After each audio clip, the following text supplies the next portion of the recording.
Why is it that some people are so lucky? Because luck happens when preparedness meets opportunity. Moving forward with the Decker team. Moving forward together with the Decker team. So we're excited that for over 30 years, we've been able to come alongside you, not only buying, selling, investing over 3,117 times, coming alongside to build your faith, build your finances, build your fun, and even flourish, strengthen, and heal inside relationship. What about build muscles? Oh, build muscles too. Your fitness. Build your fitness. Your fabulousness. Yeah. Yeah. And really 30 years of building your life, your wealth, and your home. In this episode, what we're going to explore is how to start looking for the opportunity, which will help you create the luck that Ken was talking about. Yeah, maybe you don't believe in luck. I don't. Yeah, but they call it luck. I know, because it looks like luck. It's like, why do they always get the opportunities? Why does that always happen for them? Because they're looking for them and they're prepared for them. When they find them. I love the saying, oh, they're an overnight success. Yeah, 20 years of hard work and suddenly you notice that they're successful. Exactly. That's hilarious. One of the times that we kind of got this landed in our psyche that it was about looking for the opportunity is the kids were little. Mm-hmm. We went to Florida and we were looking for sand dollars. And we thought sand dollars was a pretty good story to share because it's about the dollars. It's about finding dollars. Finding dollars. Now, they were sand dollars. However, we were on the beach and we were looking and looking and looking. And other people were walking by with like 10, 15. Yeah, and they're going, look what we found. And we're going, how'd you find it? We can't find any of this. And we couldn't. Because we didn't know what we were looking for. Yeah, we were looking for sand dollars. Right. Rather than the opportunity to discover where the sand dollar was. Yeah, and then after a few days of walking the beach and getting up earlier and earlier, thinking other people are taking them all, so we can't get them. And that wasn't even the case. Somebody showed us what they look like. And it was just a little I don't want to call it an impression, but it was an extension of the sand. The sand had a wee little raise in it. Not even very noticeable until you knew that that's what you were looking for. And then buried underneath that slight hump in the sand was a sand dollar. Exactly. And then I think we came home with 50. Like, it was crazy. We finally said, enough. We were giving 10 away to this person and that person because they were having the same struggle we were having. And so whether we're talking about sand dollars or we're looking for investments, being prepared in advance of the looking, putting some money aside. We've talked in other segments about earning extra income for a period of time so you have an investment account. Mm-hmm. Not a savings account. No. Because people understand that savings accounts are to buy things like buy a car, buy a big TV, buy couches, whatever. That's or save for a rainy day. Yeah.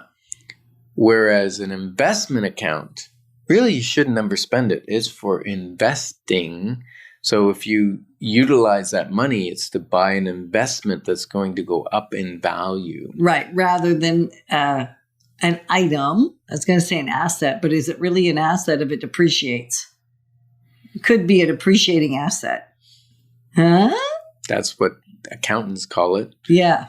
Yeah, Robert Kiyosaki says it's not an asset at all. Right. So if it costs you money. So looking for things that go up in value and increase. We're not talking about you can't have some little luxuries and some pleasures. You got to decide what works for you and what's a fit for you in that regard. And yet this account, like, it's a great distinction, is an investment account. Until we got a tithing account first, and then we got an investing account, well, right after the savings account. Because at first we saved for the purpose of spending or save for the purpose of paying off all the accumulated debt we have. Mm-hmm. Once we got those two under control, then we opened a new account for investing.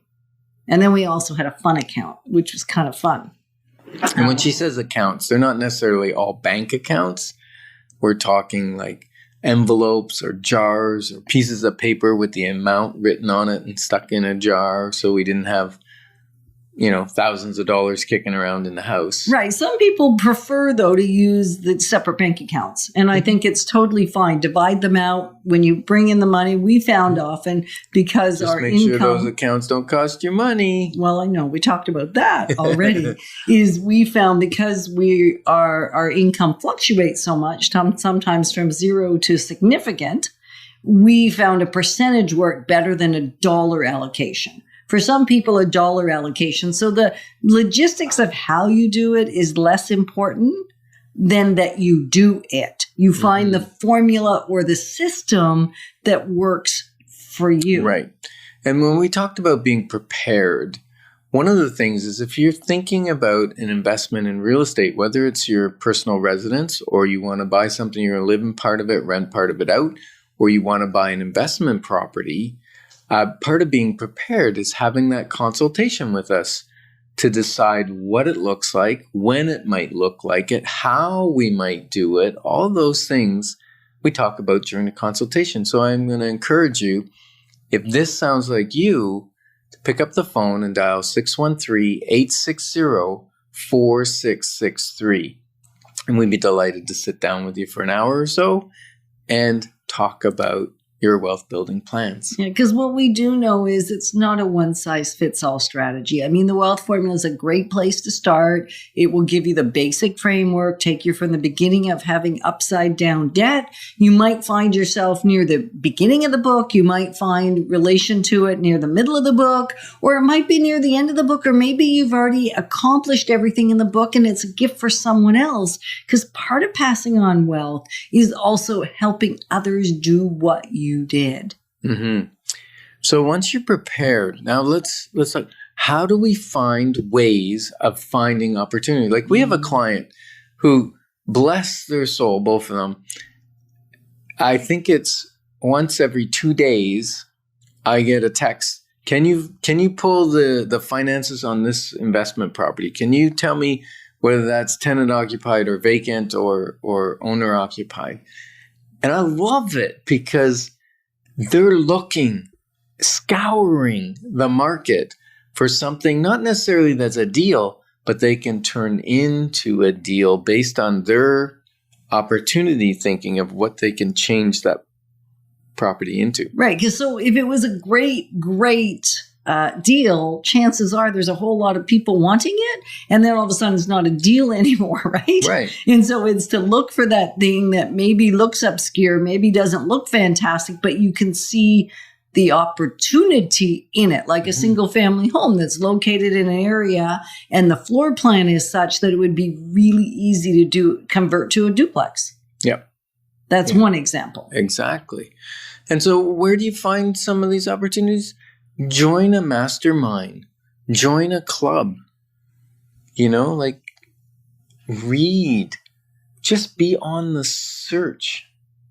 Yeah. Yeah, absolutely. Because if you're not on the search, I can pretty much promise you, even if the opportunity showed up, you wouldn't recognize it. No, like we looked at an apartment building and I thought, I can't afford that. But then I talked to a friend and he said, oh yeah, I'd go in on that with you. So suddenly now we're partners and we can afford an 18-unit apartment building with the cash that we had for the down payment, right?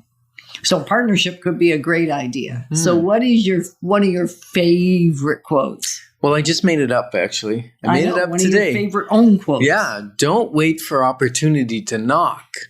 Open doors looking for opportunity. We're honored to be your advocates on the journey of building wealth through real estate and a life exponential. Moving forward with the Decker team. Moving forward.